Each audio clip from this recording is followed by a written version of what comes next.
Jadi dia dalam mimpi itu disuruh barter lah bang. Jadi barang yang ada di sini dibawa ke Bengkalis, barang dia dari Bengkalis itu ditinggalkan di sini.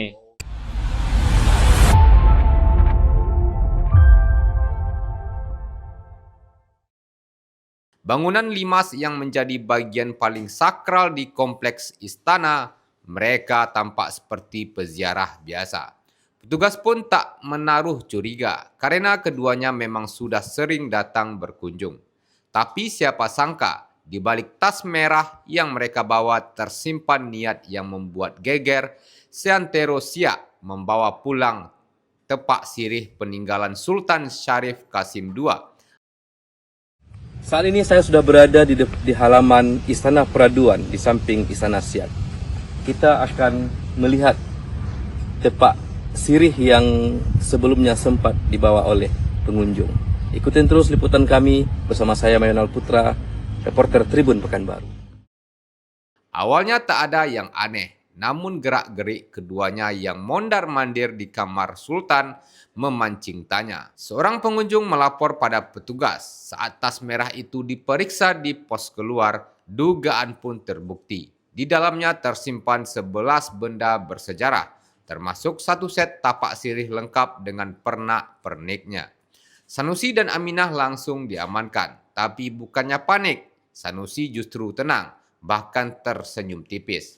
Ia mengaku semua yang dilakukannya atas perintah Aki, sebutannya untuk arwah Sultan Syarif Qasim II yang diklaimnya datang dalam mimpi. Tribuners, ini adalah ranjang Sultan. Nah, ranjang ini merupakan ranjang yang sudah dibuat kembali atau replika menyerupai dengan ranjang Sultan sesuai dengan kajian tim cagar budaya. Kita lihat secara keseluruhan. Masih ingat momen ketika keduanya tiba-tiba berteriak takbir keras-keras begitu masuk kamar Sultan, lalu mencium benda-benda di sana. Pengunjung lain sampai kaget, mereka berzikir sambil mencium kursi, ranjang bahkan Al-Quran tua peninggalan Sultan, ujarnya. Dalam satu kesempatan, Sanusi memasukkan daun kering, potongan baju dan celana ke dalam laci meja Sultan.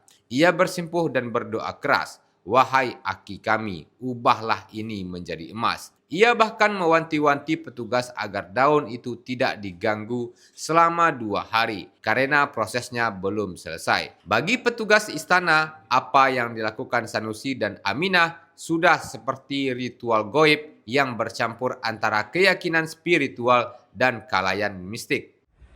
Tribuners, disinilah letak tepak sirih yang beberapa hari lewat sempat dibawa oleh pasangan pasutri yang berkunjung ke sini. Nah, dan sekarang tepak sirih peninggalan Sultan ini berada di Polres Siak karena masih dalam proses hukum. Nah, nanti begitu sudah selesai proses hukum, tepak sirih tersebut akan ditaruh kembali oleh pihak otoritas istana di meja ini, pas di samping ranjang Sultan. Nah, ini adalah kamar Sultan Syarif Qasim II dengan permaisurinya. Nah, yang sampai hari ini dapat kita akses sebagai wisatawan. Pernah pula Sanusi mencoba membawa pulang tasbih tua peninggalan Sultan. Berdalih itu diminta oleh arwah Aki. Aidil dengan tegas menolak, itu milik negara bukan untuk dibawa pulang, katanya. Bahkan suatu kali Sanusi membawa kunci dari rumah mencoba membuka brankas kayu Sultan sambil merapalkan doa agar benda-benda suci di dalamnya terbuka. Padahal brankas itu sudah lama kosong. Aidil yang menyaksikan hanya bisa menahan tawa. Saya bilang benda mati tak bisa dikasih doa begitu. Kalau mau minta, mintalah kepada Allah, ujarnya.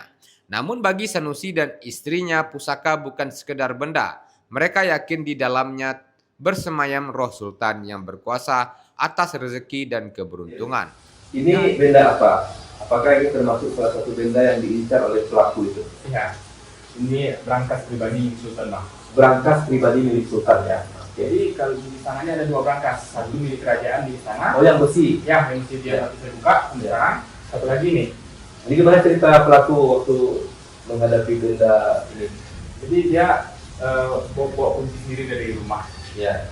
Dia masuk ke sini sambil bilang kalau benar kami anak cucu Aki dan bapak itu menunjuk saya itu ya sebagai penjaga di sini sebagai saksi.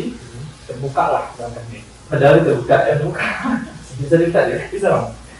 Kan terbuka. Jadi orang tuh macam nggak percaya gitu bang, macam sia-sia aja dari sini kan. Nah dia taruh di situ terbuka dan bukanya memang terbuka. Padahal sih kosong ya. Kosong. Kosong. Yang terbuka. Yang bawah juga terbuka bang. Iya. Iya. Ya. Itu cerita unik dari pelaku ya. Beberapa pengunjung melihat dan segera memberitahu petugas. Di pintu keluar, tas merah itu diperiksa dan benar saja benda pusaka yang mereka incar sudah tersimpan rapi di dalamnya. Pasangan suami istri itu pun digelandang ke kantor polisi. Mereka dijerat pasal berlapis, Undang-Undang Cagar Budaya dan pasal 363 KUHP tentang pencurian dan pemberatan. Ancaman hukuman maksimal 7 tahun penjara menanti mereka. Namun bagi masyarakat Siak, kasus ini tak berhenti di ranah hukum. Benda pusaka peninggalan Sultan Syarif Qasim II bukan sekedar artefak sejarah. Benda-benda itu juga simbol kejayaan, kebijaksanaan, dan kehormatan. Kehilangannya meski hanya sebentar dianggap mencederai ingatan kolektif masyarakat Melayu.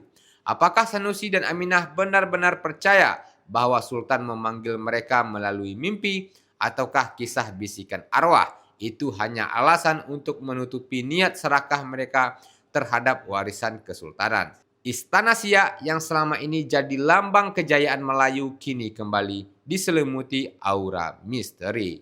Assalamualaikum warahmatullahi wabarakatuh. Saya Mayonal Putra, reporter Tribun Pekanbaru. Saat ini berada di Istana Peraduan Istana Asiriyah Al-Hasimiyah, Siak. Posisi saya hari ini tepat berada di kamar Sultan Syarif Qasim II. Ini adalah ranjang dari Sultan Syarif Qasim II. Beberapa hari yang lalu viral dari Siak bahwa ada benda cagar budaya berupa tepak sirih yang sempat dibawa oleh sepasang suami istri asal Bengkalis. Saat ini pelaku sudah ditangkap dan diamankan oleh Polres Siak. Nah, seperti apa kejadian sebenarnya? Seperti apa, bagaimana cerita bahwa pelaku bisa membawa tepak sirih yang ada di kamar ini keluar ruangan istana? Saya sudah bersama Aidil. Selamat sore, Dil. Ya, sore. Nah, Aidil merupakan salah satu petugas ataupun penjaga khusus Istana Peraduan ini. Kita akan mengulik ceritanya, di mana sebenarnya posisi tepak sirih itu berada. Apakah sebelumnya pelaku sudah pernah datang ke sini atau belum? Kita akan tanya-tanya sama Bang Aidil. Boleh, Bang ya? Boleh bang. Nah, jadi Bang Aidil, gimana nih ceritanya tepak sirih itu bisa dibawa oleh pelaku ini? Sebelumnya diceritakan posisinya di mana sih sebenarnya? Posisinya di sini bang. Tepat di sini bang. Di sini ya? Ya, di sini meja ini. Ini meja di zaman Sultan dan lokasi tepak sirih Ya. itu ditaruh di sini Ya, selama ini. iya, di sini bang. Jadi Ya. kalau pengunjung akses bisa melihat, oh ini bentuk tepak sirih Ya, itu. ya. Nah. Ini cermin permaisuri lah. Ini cermin Ya. pribadi permaisuri. Ya. Oke, siap. Jadi Tribuners, disinilah letak dari tepak sirih yang sempat diangkut. Posisi kita sekarang berada di kamar Sultan. Ya, Dil ya. Ya, tepat sekali bang. Dia bisa diceritakan apa yang terjadi sebenarnya? Apakah ada pengalaman dari pelaku itu? Sudah masuk sebelumnya? Dia berapa orang? Mungkin Aidil bisa menceritakan ke pemirsa Tribuners. Ya, boleh. Jadi kalau untuk pelaku itu awalnya ada 4 orang bang. 4 orang? Ya, 4 orang. Oke. Yang pertama kali masuk itu 4 orang. Jadi awal kali masuk itu pelaku itu dia seperti saya tanya bang, katanya dia dapat mimpi dari Sultan. Dia bilang gitu, dapat mimpi dari Sultan. Terus semua benda-benda, barang-barang yang ada di dalam Istana Peraduan ini bang, itu disembah ya bang? Disembah? Ya, disembah sama dia bang. Ada semacam ritual khusus. Ya, tapi dia cuma bilang Allahu Akbar, Allahu Akbar. Itu terus bang, sama bawa Al-Quran satu, Al-Quran pribadi mereka.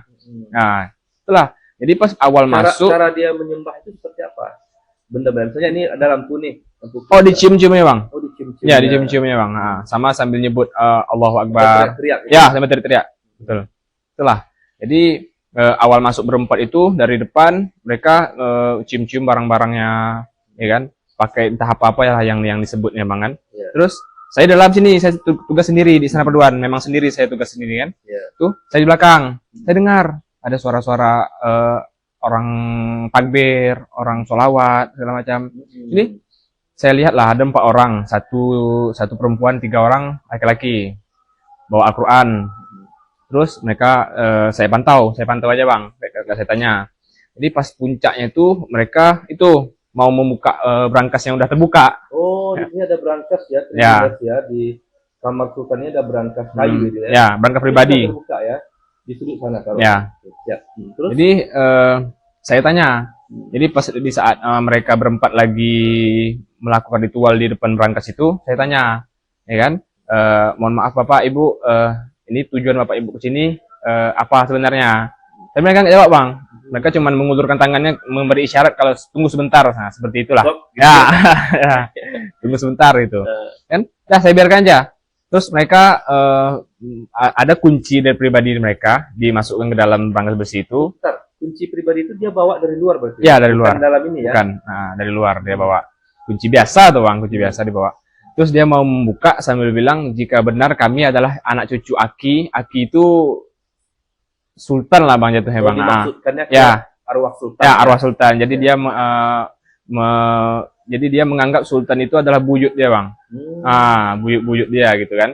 Ini telah. Jadi kalau dia bilang jika benar kami adalah anak cucu Aki dan bapak itu sebagai penjaga di sini, dia bilang saya kan. Terbukalah brankas ini kata dia seperti itu. Oh. Nah, padahal brankas sudah terbuka. Lucu juga ya. Ya. Sebentar Dil, Hmm. sebelum kita lanjutkan ini menarik ceritanya. Nah, kejadian yang dia ada ritual-ritual semacam penyembahan kepada benda-benda yang ada di sini ini pada berapa hari sebelum kejadian? Kurang lebih 1 bulan bang. 1 bulan Ya, sebelum 1 bulan ya? sebelum kejadian. Kejadian kemarin kan pada tanggal 17 ya. Ya. Hari Rabu 17 September 2025. Pak Sri itu diangkutnya. Berarti sebulan sebelum itu dia sudah datang ke sini. Sudah. 4 orang ya. Pertama kali 4 orang, yang keduanya 2 orang, yang ketiganya 2 orang. Oh, berarti ada beberapa kali datang Wah, banyak bang. dalam 1 bulan sebelum kejadian. Ya. Oke, dilanjutkan ceritanya dia. Ya. Jadi Menarik nih. setelah itu setelah brankasnya terbuka kan memang sudah terbuka brankasnya kan bang. Jadi setelah itu saya biarkan aja lagi bang. Saya biarkan aja dia menyembah di situ, saya ritual di depan brankas itu, saya biarkan. Setelah itu saya pantau apakah dia ngambil barang atau apa. Saya kan juga takut kan bang. Setelah itu mereka keluar. Setelah seminggu tuh datang lagi bang. Cuma 2 orang yang pelaku yang sekarang ini. Yang suami istri itu. Ya, yang suami istri itu ya. Cuma 2 orang datang, masuk langsung itu kayak takbir, sholawat, masuk. Oh, pas Diulangi lagi pas seperti dia itu. masuk itu dia takbir dulu, selawat dulu, tapi suaranya keras itu. Iya, suara keras. Berarti itu kan ibaratnya bisa mengganggu pengunjung lain juga. Ya, itu saya bilang kan. Jadi pas dia masuk seperti itu, Bang, saya bilang dia membahasakan diri dia kakak. Jadi saya panggil. Kakak nih ngapo sebetulnya. Ini kan? Ya kan? Oh, enggak dong. Kakak dapat tugas dari Aki kakak kata dia gitu. Dari Aki itu sultan kan dapat tugas. Jadi kami disuruh ke sini ngambil barang di sini kata dia kan. Nah, jadi awalnya dia ngambil tasbih yang ada di situ tuh bang. Ada tasbih situ tuh. Ya, di meja di sana ya. Ya meja di sana bang. Dekat hanger. Ya dekat hanger tuh. Oke. Jadi dia ngambil tasbih. Saya pantau bang. Ya kan? Awalnya dipegang sama dia, dipegang aja. Habis itu diambil. Ini kami bawa balik ke Bengkalis ya. Dia bilang gitu. Tak bisa, bilang. Ini barang nih. Berarti seminggu sebelum kejadian ini dia sudah ingin mengambil tasbih, ingin dibawa. Oh 2 minggu bang. 2 minggu. ya? 2 minggu sebelum Itu kejadian. larang. Ya, saya larang kan. Saya sendiri soalnya di saat itu memang pengunjung lain tak ada. Ya. Ini cuma dia berdua kan. Saya bilang saya tak boleh. Karena ini milik negara, ya kan? Dan saya punya tanggung jawab di sini, Kak. Saya bilang gitu kan. Ya. Oh, jadi tak boleh kami bawa balik nih. Tak boleh. Ya, kalau gitu kami nak meninggalkan barang lah. Barang kami tinggalin di sini. Di mana kami bisa meninggalkan barang tuh. Jadi kasih aja lah itu bang laci yang ada di situ tuh. Taruh lagi di sana ya. Ditaruh lagi di situ. Ya. Laci, dalam laci itu dia taruh baju perempuan 1 sama celana laki-laki 1. Baju perempuan sama celana laki-laki ini dia yang bawa dari luar. Dia bawa dari luar. Taruhnya di situ? Ditaruhnya di situ. Oh iya. Dia bilang itu pesan dari mimpinya seperti itu. Oh, Oh, Ah, ya. dia melakukan ritual-ritual aneh ke sini. Mm-mm. Kemudian ingin membawa barang-barang itu karena bisikan-bisikan gaib Ya, itu. ya. Jadi dia, Seakan-akan dia disuruh oleh akinya tadi, ya, yang dia maksudkan sultan lah ya. ya. Betul. Oh, gitu. Nah, jadi dia dalam mimpi itu disuruh barter lah bang. Jadi barang yang ada di sini dibawa ke Bengkalis, barang dia dari Bengkalis itu ditinggalkan di sini. Seperti itu. Jadi terus dia masukkan ada satu lembar daun kering bang. Dia masuk situ dan dia berharap di situ dia bilang kalau benar kami anak cucu Aki, ubahlah daun ini jadi emas. Ya. Ya. Dia berharap daun jadi emas. Jadi emas dimasukkan dalam laci itu. Ya, saya biarkan aja, soalnya kan dia nggak ngambil barang di sini kan, jadi saya biarkan aja lah. Tapi memang jadi emas. Enggak. Oh enggak. Dia bilang nunggu 2 hari, saya tunggu 2 hari bang. Saya juga berharap jadi emas, enggak. Setelah dia emas kita coba ya. Setelah, jadi Tapi daunnya tetap masih ada ya. tetap daunnya tetap ada. Jadi setelah itu saya ambil bajunya, saya ambil celananya, saya buang, ya kan? Setelah saya buang, jadi tepat di hari kejadian itu bang. Berarti 2 minggu kemudian dia datang lagi nih. Seminggunya datang lagi. Seminggu datang lagi. Sama keluarganya dari Bengkalis, ramai bang. Ada Ramai sekitar 15 orang. 15 orang. Oh, Ah. oke. 2 minggu sebelum kejadian dia datang berdua, Datang berdua. taruh daun kering, Ya. baju sama celana. Ya. Dia berharap berdoa daun kering itu menjadi emas. Ya. Tunggu 2 hari. Gitu Tunggu 2 hari. Ternyata Ya. tidak terjadi. Nah, Seminggu kemudian dia datang ramai-ramai. dengan keluarga besarnya Sama dari keluarga Bengkalis. besar. Ya. Apa yang dilakukannya di sini? Jadi, itu memang tak bisa dilarang bang. Dia masuk macam ini rumah dia bang. Dia mau seolah-olah ini rumah dia, dia duduk di sini di kasur sultan ini, diduduk di kursi yang dilarang duduk itu, dia duduk situ bang. Padahal sebenarnya ini nggak boleh Nggak. diduduki ya? Ya nggak boleh bang. Iya. Hmm. Terus? Dia duduk, dia barang-barang yang dicuri itu awalnya dia mungkin udah target lah bang, jatuhnya bang. Jadi dia udah megang-megang barang-barang di sini, udah dijunjung sama dia ke atas kepalanya bang. Iya. Setelah udah dijunjung ke atas kepalanya sambil bilang kalau jika benar alat barang-barang ini bisa menyembuhkan penyakit, kata dia, sembuhkanlah, kata dia. Terus saya tanya bang, saya kan nggak enak hati saya ngeliat kayak gitu kan, saya tanya lah, Kak sebetulnya siapa yang sakit, saya bilang gitu kan. Ada yang sakit, kata dia. Iya. Kan. Terus saya bilang bang, saya luruskan, kalau ada yang sakit kak, daripada macam gini, lebih baik kakak ke masjid, sholat, doa sama Allah, minta sembuh sama Allah. Kalau barang-barang mati dalam ini kak, mohon maaf nggak bisa nyembuhin kita. Ya, Adil bilang kayak gitu. Ya, saya bilang kayak gitu bang. Itu dia percayanya kalau roh-roh orang yang udah mati itu masuknya ke barang bang, bukan ke alam barzah. Iya. Terus bentar Dil, dia datang ramai itu, dia suami istri, kemudian apakah itu ada anak muda, Ada. anak, Ada orang tua, Ada orang ada tua nenek-nenek, ada kakak-kakek.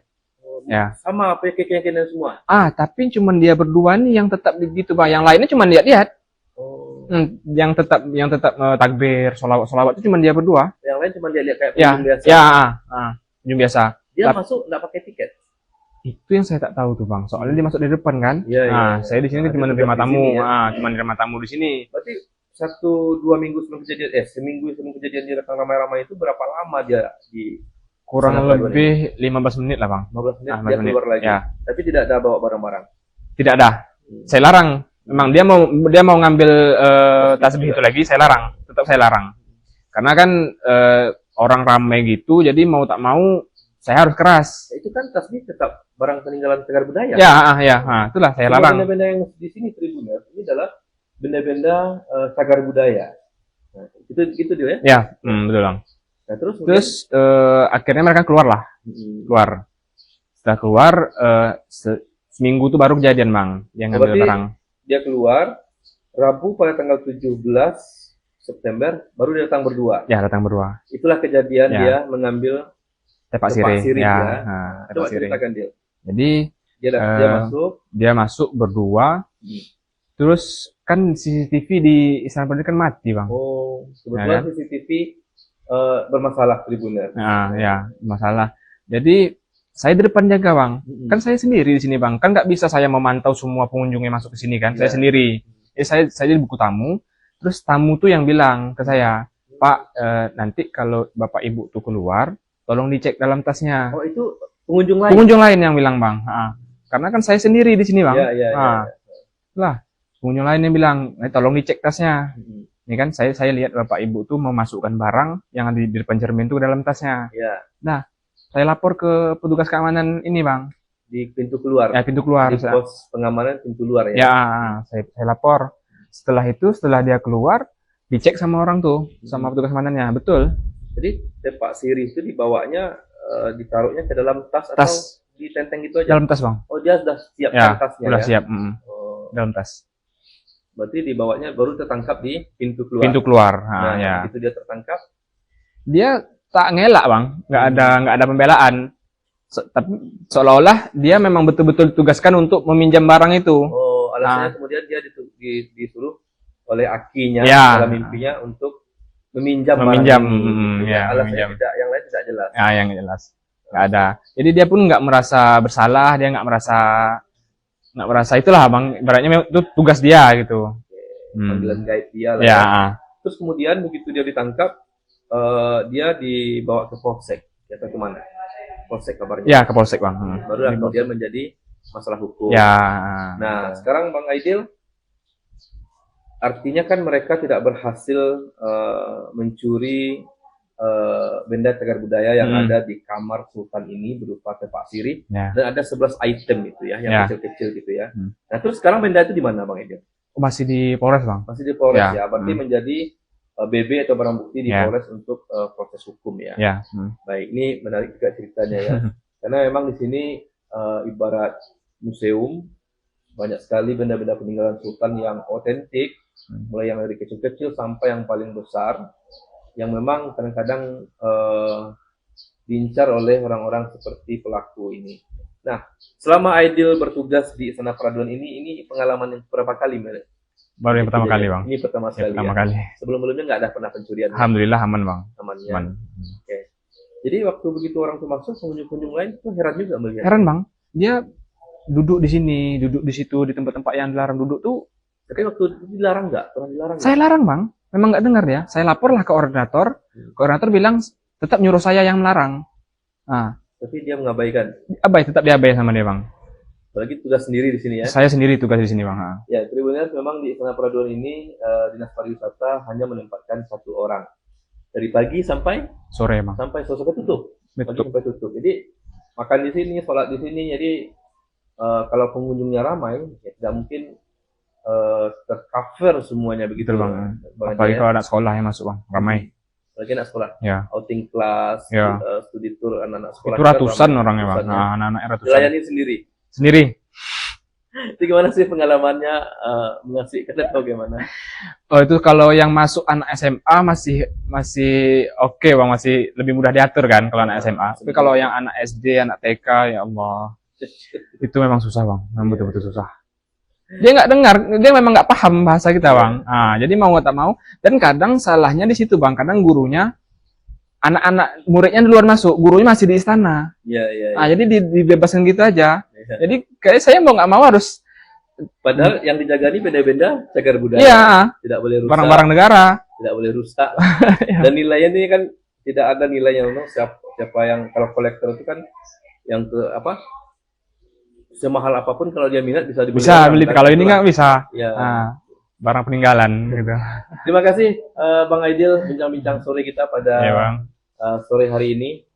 Ini eksklusif Tribuners, kita langsung ada di tempat di Ranjang Sultan, di tempat tepak sirih itu ditaruh. Tapi kita tidak boleh menyentuh, ini ada rambu-rambunya, dilarang Ya. menyentuh. Di sini juga dilarang duduk, Dan atau duduk. apalagi tidur di sini gitu ya. Nah, itulah bincang-bincang ringan kita dengan penjaga atau petugas Istana Peraduan Istana Asriah Al-Hasimiyah Siak bersama Bang Aidil. Ya. Nah, demikian Tribuners, sampai jumpa di lain waktu. Download Tribun X sekarang, menghadirkan lokal menjadi Indonesia.